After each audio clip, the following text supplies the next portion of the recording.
Welcome to the Funny Thai News Cooking Show.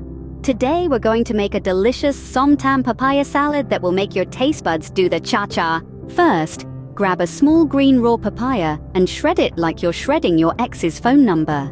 Add in some chopped long beans, garlic cloves, cherry tomatoes, and red or green chilies for that extra kick. Now, let's make it sweet and sour like a Thai soap opera.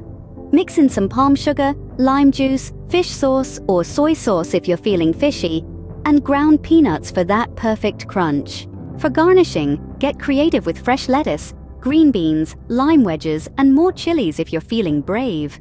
And there you have it, a Som Tam papaya salad that will make your taste buds sing like a Thai pop star. Don't forget to click like, share, and comment below. And hey, why not subscribe to Funny Thai News for more hilarious news and recipes from Thailand? Stay spicy, my friends!